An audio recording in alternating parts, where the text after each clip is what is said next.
Everyone thinks getting fired ruins your career, but sometimes it exposes something so shocking about your workplace that revenge becomes inevitable. Tuesday morning started like any other day: coffee, emails, the usual office chatter about weekend plans. Then my phone buzzed with a message that made my stomach drop. Can you come to my office when you get a chance? When your boss uses that tone, you know it's not about a promotion. Walking down that hallway felt like a death march. My mind raced through recent projects, wondering what I might have missed. Had I messed up the Johnson account? Was my last presentation really that bad? The fluorescent lights seemed brighter, the carpet louder under my feet. My boss didn't waste time with small talk. "We need to discuss your performance," she said, gesturing to the chair across from her desk. The same chair where I'd sat during my interview 2 years earlier, full of hope and ambition. Now it felt like an electric chair. "Your work hasn't been meeting our expectations lately." The words hit like a slap. No warning shots, no gentle lead-up, just straight to the point. She mentioned vague concerns about quality issues and missed deadlines. But here's the weird part. I couldn't remember receiving any formal warnings, no performance improvement plans, no sit-down meetings about specific problems, nothing that screamed your job is in danger. Makes sense to be confused, right? The conversation lasted maybe 10 minutes. 10 minutes to end a career I thought was going well. She handed me a folder with termination paperwork and mentioned something about HR processing my final paycheck. My brain went into autopilot mode, nodding and signing documents I barely read. "You can clear out your desk this afternoon," she added, almost as an afterthought, like I was picking up dry cleaning instead of dismantling my professional life. Walking back to my cubicle felt surreal. Coworkers were still typing away, completely unaware that my world had just exploded. Sarah from accounting waved cheerfully. Mark was still complaining about his fantasy football lineup. Life continued normally for everyone except me. Packing personal items into a cardboard box is humiliating enough without curious eyes watching. 2 years of coffee mugs, family photos, and desk plants reduced to one small container. The plant my mom gave me for my first day looked especially pathetic, wilting slightly as if it sensed the change. The security escort to the parking lot was the final insult. Like I might suddenly turn into a corporate spy or steal office supplies. The guard was polite but firm, making awkward conversation about the weather while ensuring I left the building. Sitting in my car afterward, I replayed every recent interaction, every email, every project deadline. What had I missed? Where were the warning signs? The lack of clear feedback left me spinning in confusion. That night, staring at job boards on my laptop, one thought kept nagging at me. If my firing came as such a shock to me, what kind of chaos was I leaving behind at the company? Well, the ripple effects of sudden terminations go far deeper than most people realize. When my boss fired me that day, he threw around the phrase "poor performance" like it explained everything. But what does that actually mean? Well, it's more complicated than most people think. Companies don't just fire people because they feel like it. Poor performance usually means one of three things: your work quality dropped, you're not hitting deadlines, or your output isn't matching what they expected when they hired you. Makes sense, right? But here's where it gets interesting. Research shows that employees with good performance reviews are about 25% more productive than those struggling with their tasks. That's a massive difference when you multiply it across an entire team. One person dragging their feet can slow down everyone else's momentum. Then there's the legal side of things. Companies can't just point at someone and say, "You're terrible, get out." Most countries have strict rules about performance dismissals. Employers need clear evidence, documented warnings, and proof they gave the employee a chance to improve. The weird part is, many companies still skip these steps and hope for the best. Let's not forget the paperwork nightmare. HR departments are supposed to track every missed deadline, every client complaint, every time someone shows up late to meetings. Smart companies create what they call performance improvement plans, basically a formal way of saying "fix this or you're gone." These plans typically last 30 to 90 days, giving workers a final chance to turn things around. But why do companies bother with all this documentation? Because firing someone without proper cause can lead to expensive lawsuits. Wrongful termination claims have increased by 35% over the past 5 years globally. That's a lot of angry ex-employees taking their former bosses to court. Here's something most people don't realize. Keeping a poor performer on the team costs more than just their salary. Other employees start getting frustrated when they have to pick up the slack. Good workers begin questioning why they're working so hard when someone else gets paid the same for doing less. This creates a domino effect that can destroy team morale faster than you'd expect. High-performing teams often see turnover rates spike when management fails to address weak links. Nobody wants to work twice as hard to compensate for a colleague who's checked out. And the really good employees, they're usually the first ones to find new jobs elsewhere. Companies also worry about client relationships when someone isn't pulling their weight. Customers notice when projects get delayed or when the quality suddenly drops. They start asking questions, requesting different team members, or worse, they start shopping around for competitors. The cost of replacing just one employee ranges from 50% to 200% of their annual salary, depending on their role. That includes recruiting, interviewing, training, and the productivity loss while the new person gets up to speed. My firing might have seemed sudden and harsh, but the aftermath revealed something I hadn't considered. The company didn't just lose me. They created a ripple effect that would impact everyone left behind. The moment someone gets fired, especially without warning, the company enters what I like to call damage control mode. And trust me, it's rarely as smooth as they pretend it is. First thing that happens? Panic. Well, controlled panic, but panic nonetheless. The boss who just fired someone suddenly realizes they need to figure out who's going to handle that person's workload. Maybe it was managing 3 big client accounts, or running the weekly reports that everyone depends on.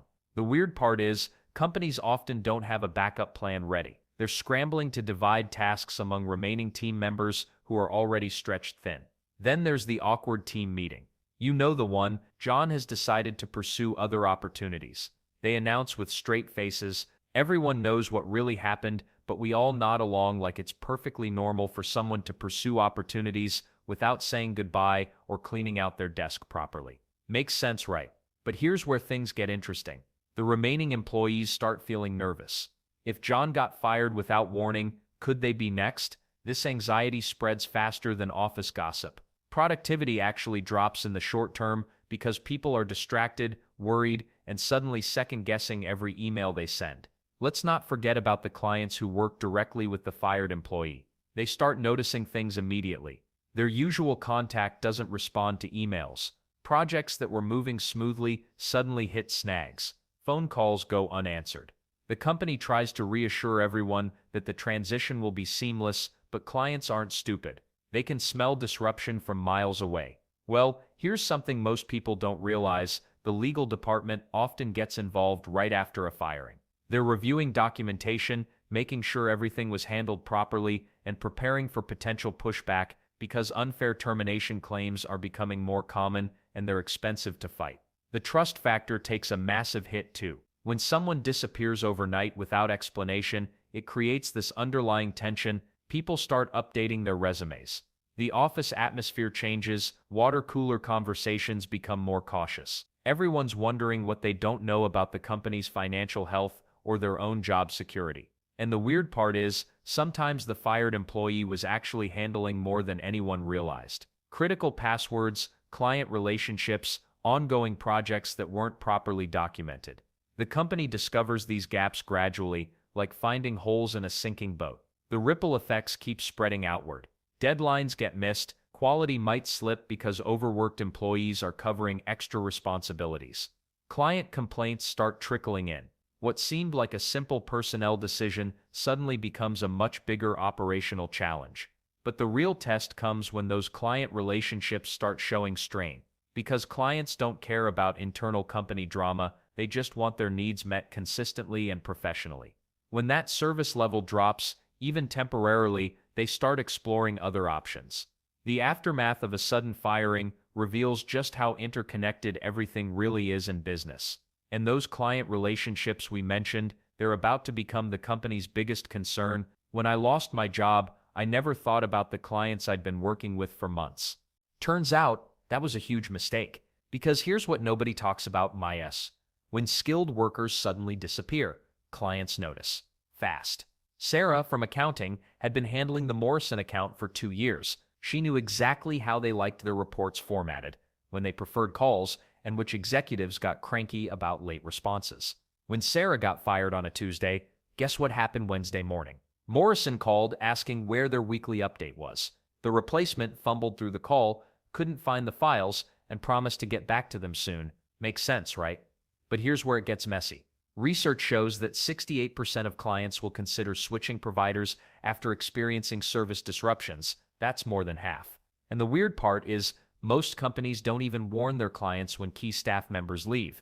They just hope nobody notices the sudden change in quality. Let's not forget that big clients pay big money for consistency. They're not just buying a service, they're buying relationships, expertise, and trust. When Johnson Marketing lost their senior account manager last year, 3 major clients jumped ship within 6 months. The company went from celebrating record profits to scrambling for new business faster than you can say performance issues. Then there's the domino effect nobody sees coming. One confused client tells another business owner at lunch about the declining service quality. Word spreads. Suddenly, your company's reputation takes a hit because someone in HR thought firing without proper transition planning was acceptable. But why does this happen so often? Well, when companies fire people for poor performance, they're usually focused on solving an internal problem. They're not thinking about external consequences. The boss sees declining productivity numbers and thinks, fire them, hire someone better, problem solved. Except the problem isn't solved. It's transferred to the clients. Smart competitors are watching for these opportunities too. They know when businesses lose experienced staff because service quality drops become obvious. A missed deadline here, a confused phone call there, and boom, they swoop in with perfectly timed sales pitches. The numbers don't lie either. Studies indicate that acquiring new clients costs 5 times more than keeping existing ones. Yet companies keep making firing decisions without considering client retention strategies. It's like throwing away money while complaining about tight budgets. And the crazy thing? Some businesses lose more revenue from departing clients than they ever lost from the poor-performing employee they fired. That worker might have cost them a few thousand in productivity, but losing a major account can cost hundreds of thousands. The most successful companies have figured out something important. They plan transitions carefully, even for problem employees. They don't just think about internal operations. They consider every client relationship that might be affected. But here's what I learned from my own experience, that most people never consider. Good performance reviews aren't just paperwork that sits in filing cabinets. They're like insurance policies for both workers and bosses. Clear feedback protects everyone from those awkward "wait, what did I do wrong?" moments that leave people scratching their heads in parking lots. When managers actually tell employees what they need to improve, magic happens. Workers get a real chance to fix problems before they become firing-worthy disasters. But here's the kicker: most companies skip this step entirely. They'd rather deal with the mess later than have uncomfortable conversations now. Smart, right? Then there's the domino effect nobody talks about. One firing doesn't just remove one person from the office, it sends shockwaves through entire teams faster than gossip spreads at the water cooler. That single termination can trigger a chain reaction that hits clients, confuses coworkers, and sometimes costs way more than keeping the original employee would have. Let's not forget how documenting everything saves companies from legal nightmares. Those boring email trails and performance notes, they're actually lifesavers when lawyers start asking questions. Courts don't care about office politics or gut feelings. They want proof, dates, and witnesses. The weird part is how many businesses ignore their own company culture until it's too late. A workplace where people feel supported and valued keeps both employees and clients happy. But when trust breaks down, everything falls apart surprisingly fast. Workers start updating their resumes, and clients begin eyeing competitors. Well, here's something most management books won't tell you: firing someone poorly can cost 3 times their annual salary and hidden expenses. Recruitment fees, training costs, lost productivity, potential lawsuits, and damaged client relationships add up quicker than a teenager's phone bill. Communication turns out to be the secret weapon nobody uses properly. Regular check-ins between managers and employees prevent most performance problems before they explode. It's like going to the dentist, painful but way better than waiting for a root canal emergency. And the surprising truth about client relationships? They care more about consistency than perfection. Clients would rather work with an average performer they know than deal with constant staff changes and confusion. Stability beats brilliance in the business world more often than people realize. Companies that invest in proper feedback systems, clear expectations, and honest communication create environments where both workers and clients stick around longer. These businesses spend less time dealing with crises and more time actually growing.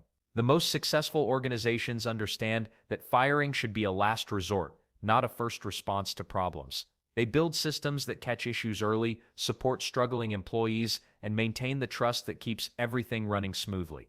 Makes sense when you think about it.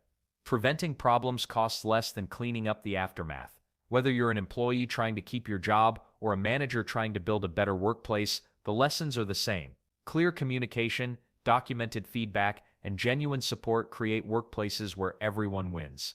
Sometimes the simplest solutions are the hardest ones to actually implement.